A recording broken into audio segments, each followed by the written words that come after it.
नमस्ते मेरे प्यारे विद्यार्थियों एवं साथियों, आप सभी का मेरे चैनल हिंदी विद दीप्ति मेहता में हार्दिक स्वागत एवं अभिनंदन। तो चलो शुरुआत करते हैं अपन क्षितिज कक्षा 10 की पाठ्य पुस्तक का दूसरा पाठ तुलसीदास जी के द्वारा रचित लक्ष्मण परशुराम संवाद को अपन यहाँ पर पढ़ेंगे।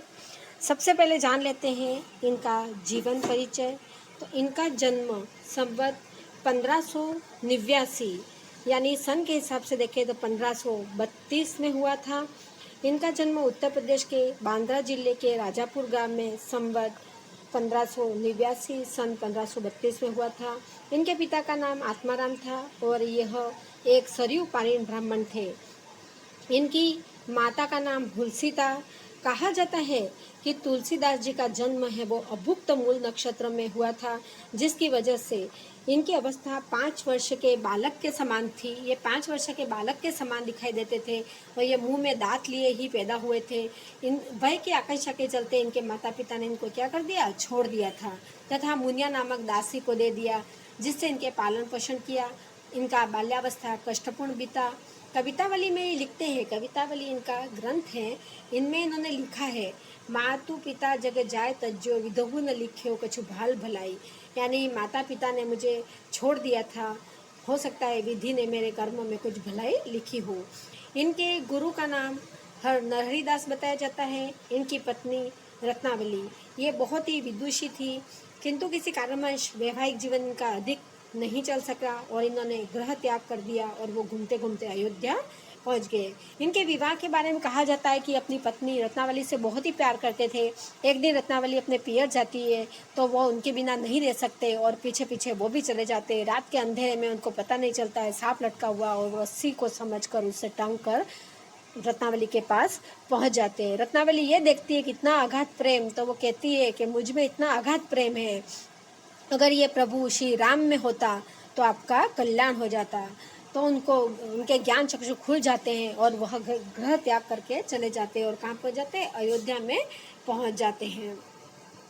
वहाँ पर संवत 1631 में इन्होंने रामचरितमानस की रचना की। ये इनका महान ग्रंथ है। बाद में ये काशी आकर रहने लगे और जीवन के अंतिम दिनों में पीड़ा शांति के लिए इन्होंने हनुमान बाहुक लिखी, जिसमें हनुमान जी की स्तुति की गई है। इनकी मृत्यु के बारे में बताते हैं कि संवत 1680 में यानी सन के अनुसार 1623 में इनकी मृत्यु हुई थी। इनकी मृत्यु के संबंध में एक दोहा प्रसिद्ध है, संवत 1680 अस्सी गंग के तीर श्रावण शुक्ला सप्तमी तुलसी तज्जो शरीर। यानी संवत 1680 में इनका जीवन इन्होंने त्याग दिया था। उस दिन श्रावण शुक्ला सप्तमी थी और तुलसीदास जी का शरीर उस दिन उन्होंने त्याग दिया था।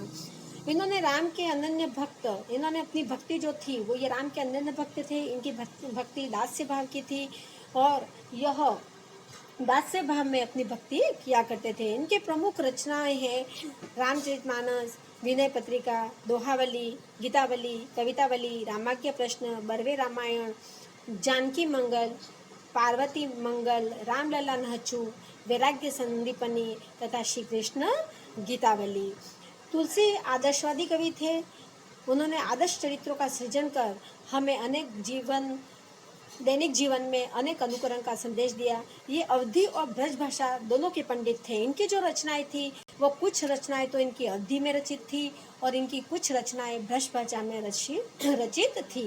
तो मैं आपको यहाँ पर बता देती हूँ कि अवधी में रचित कौन कौन सी रचनाएं थी और ब्रज भाषा में रचित इनकी कौन कौन सी रचनाएं थी, क्योंकि यह कंपटीशन एग्जाम फर्स्ट ग्रेड और सेकेंड ग्रेड देने वाले मेरे साथियों के लिए बहुत ही उपयोगी है। तो यहाँ पर अवधी भाषा में रचित रचना में आपको सबसे पहले बता देती हूँ, रामचरितमानस, रामलला नहचू, जानकी मंगल, पार्वती मंगल, बरवे रामायण, रामाज्ञ प्रश्नावली और वैराग्य संदीपनी। ये जो 7 रचना है ये इनकी अवधी भाषा में रचित है। और विनय पत्रिका, कवितावली, दोहावली, गीतावली और कृष्ण गीतावली ये रचना इनकी ब्रज भाषा में रचित है। अब आगे हम जान लेते हैं इनका पाठ परिचय, कि इन्होंने जो पाठ यहाँ पर दिया है लक्ष्मण परशुराम संवाद, जो पद्य है इनका दोहा चौपाई के रूप में, वो कहाँ से लिया गया है। तो लक्ष्मण परशुराम संवाद रामचरितमानस के बालकांड से उद्धृत है। रामचरितमानस में कुल 7 कांड दिए गए हैं। 7 कांड में सबसे पहला कांड है इनका बाल कांड। तो यह जो लक्ष्मण परशुराम संवाद है वो बाल कांड से लिया गया है। धनु यज्ञ के पश्चात मुनि परशुराम शिव धनुष भंग का समाचार पाकर क्रोध से तमतमाते हुए वहां आते हैं, किंतु राम की विनयशीलता और विश्वामित्र के समझाने पर राम के शक्ति परीक्षण के बाद उनका क्रोध शांत हो जाता है। जब वो गुस्से में तिल मिला कर जब उनको पता चलता है कि मेरा धनुष किसी ने तोड़ दिया है, तो वो शिवजी का धनुष किसी ने तोड़ दिया है, तो वो गुस्से में तिल मिलाते हुए वहां पर पहुंच जाते हैं और क्रोध में कहने लगते हैं कि कौन है जिसने मेरा धनुष तोड़ दिया है। बाद में विश्वामित्र और राम की विनयशीलता के कारण उनका क्रोध शांत हो जाता है।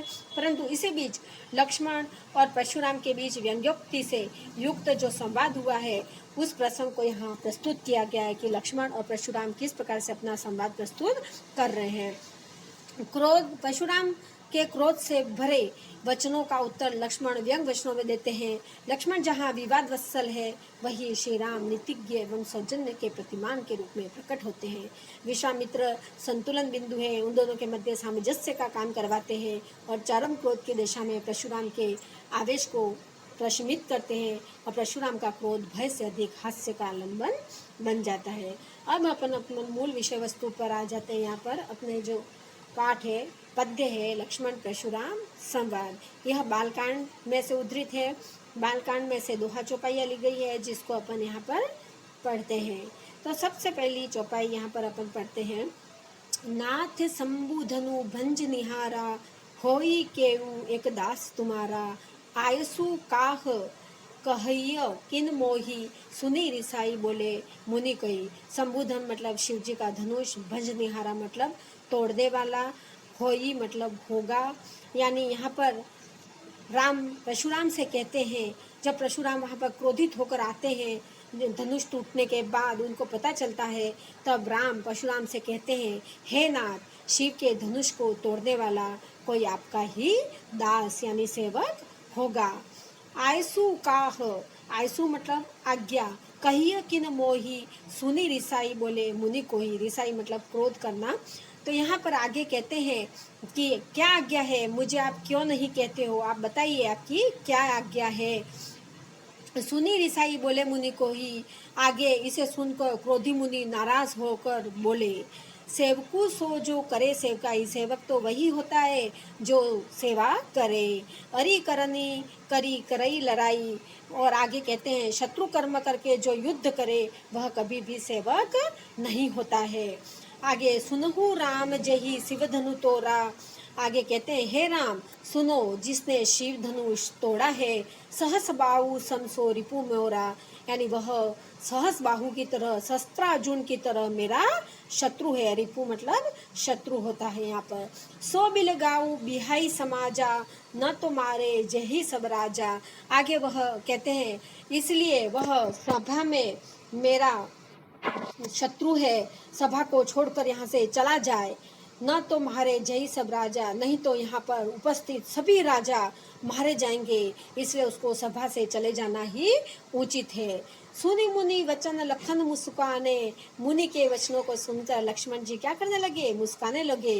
बोले परशु धरई अब माने, और मुस्कुराकर बोलने लगे, परशुराम का अपमान करते हुए बोले, बहु धनुही तोरी ररिकाई, कबहु न असी रीस किन्ही गोसाई। यहाँ पर आगे वह कहते हैं कि परशुराम का अपमान करते हुए बोले, हे स्वामी, बाल्यावस्था में ऐसे तो हमने बहुत धनुष तोड़े हैं, कभी आपने इस पर तो हम पे क्रोध नहीं किया। तब आगे कहते हैं कि एही धनु पर ममता के ही हेतु, सुनी रिसाई कह भृगुकुल से तू, कि इसी धनुष पर ऐसी क्या ममता है आपको और किस कारण से इस पर ममता है। इसे सुनकर भृगुवंश की ध्वजा और परशुराम क्रोध करके बोले, यानी मुनि रूठ गए। वो क्रोध करके बोले कि क्या तुम मुझे ऐसा कैसे कह रहे हो। तो क्रोध करके दोहा कहते हैं, हे नृप बालक काल वत्स बोलत तो ही न संभार, धनु ही सम त्रिपुरारी धनु विदित सकल संसार। हे राजपुत्र, हे नृप बालक, तुम कालवंश, तुमको पता नहीं चल रहा है कि तुम क्या बोले जा रहे हो और तुम बिना कारण के कुछ भी बोले जा रहे हो। आगे वो कहते हैं, धनु ही सम त्रिपुरारी धनु विदित सकल संसार। यह संसार भर को ज्ञात है कि यह शिव धनुष क्या धनु ही के समान है, यानी कोई सामान्य धनुष नहीं है। यह धनुष अनमोल है। यानी पूरी चौपाई और दोहे में यहाँ परशुराम और पहले तो राम और परशुराम का संवाद होता है और फिर लक्ष्मण का संवाद होता है। और दोनों कहते हैं कि परशुराम और राम के संवाद के बीच में यही होता है कि परशुराम क्रोध में आकर कहते हैं कि किसने मेरा धनुष को तोड़ा। तो राम बड़े प्रसन्न होकर मुस्कुराकर कहते हैं कि कोई आपका सेवक ही होगा। तब परशुराम कहते हैं कि सेवक वो होता है जो सेवा करे। यहाँ पर कौन है जिसने मेरा धनुष तोड़ा, ये सभा छोड़कर चले जाए, नहीं तो वो मेरे हाथ से मारा जाएगा और यहाँ पर समस्त उपस्थित राजा भी मारे जाएंगे। यह सुनकर जब लक्ष्मण जी मुस्कुरा कर बोलने लगे कि आपको ये धनुष तोड़ने पर इतना गुस्सा क्यों आ रहा है, क्या ऐसा कुछ न वो ममता है इस धनुष पर आपकी? ऐसे धनुष तो हमने बचपन में बहुत तोड़े। तब कहते हैं कि हे दिक्पालक, आप समझ नहीं पा रहे हो कि यह धनुष अनमोल है, आप जो मर्जी पड़े वो बोल रहे हो, यह कोई साधारण धनुष नहीं था। अब अपन दूसरी चौपाई यहाँ पर पढ़ते हैं।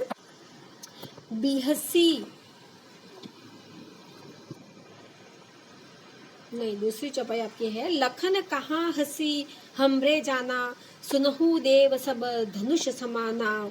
यहाँ पर लक्ष्मण जी हंसकर परशुराम से बोले कि सुनहु देव सब धनुष समाना, हे देव मेरी समझ में तो सारे धनुष क्या है, समान है। का क्षति लाभू जून धनु तोरे, देखा राम नयन के भोरे। पुराने धनुष को तोड़ने से क्या लाभ हानि, हमने तो इसको, श्री राम ने तो इसको क्या समझ लिया था, धोखे से नया समझ लिया था। यह तो छुअत टूट रघुपति ही न दोसु, मुनि बिनु काज करिए कतरोसु। आगे वह कहते हैं लेकिन हमें क्या पता कि यह तो छूते ही टूट जाएगा, इसमें श्री राम जी का क्या दोष। आगे रोसु मतलब क्रोध। बोले चितई परसु की ओरा, बोले चितई परसु की ओरा, रे सट सुनहि सुभाऊ न मोरा। आगे कहते हैं कि हे मुनि, बिना कारण ही आप क्या कर रहे हो, क्रोध कर रहे हो। तब परशुराम जी क्रोध में आकर कहने लगते हैं कि अपने फरसे की ओर देखकर बोले, हे शट, हे मूर्ख बालक, तूने मेरे स्वभाव को अभी नहीं सुना है। बालकु बोली बंधु नहीं तोरी, तो ही केवल मुनि जड़ जान ही मोरी। वह कह रहे हैं बालक समझकर मैं तुम्हारा वध नहीं कर रहा हूँ, इसका मतलब हे मूर्ख बालक, तू मुझे सामान्य मुनि मत समझ। आगे वह कहते हैं बाल ब्रह्मचारी अति को ही, विश्व विदित क्षत्रिय कुल द्रोही। वो आगे कहते हैं कि तू मुझे सामान्य मुनि समझ रहा है, मैं बाल ब्रह्मचारी तथा अत्यधिक क्रोधी हूँ तथा क्षत्रिय कुल का विश्वविख्यात द्रोही हूँ। भुज बल भूमि भूप बिनु कीन्ही, विपुल बार मही देवहन दीन्ही। सहस्त्र बाहु भुज छेद निहारा, परसु बिलोकु महिप कुमारा। आगे विश्वामित्र जी कहते हैं कि मैंने अपनी भुजाओं के बल पर ही इस पृथ्वी को भूप विहीन किया है और अनेक बार इसे क्या कर दिया है, ब्राह्मणों को दे दिया है। हे राजपुत्र, मेरे फरसे को देखो, यह सहस्त्र बाहु की भुजाओं को काटने वाला है। सहस्त्र बाहु एक राजा का नाम था जिसका वध परशुराम जी ने किया था, इसलिए ये कह रहे हैं कि मैंने सहस्त्र बाहु की भुजाओं को काट दिया था, ये वही फरसा है। आगे कह रहे हैं दोहे के रूप में, मातु पीत ही जानी सोच बस, करसी महिष किशोर, गर्भन के अर्भक दलन, परसु मोर अति घोर। यहाँ पर मातु पिता मतलब माता पिता, सोच बस मतलब चिंता में, गर्भन मतलब गर्भ में पल रहे, अर्भक मतलब बच्चे और दलन मतलब कुचलने वाला।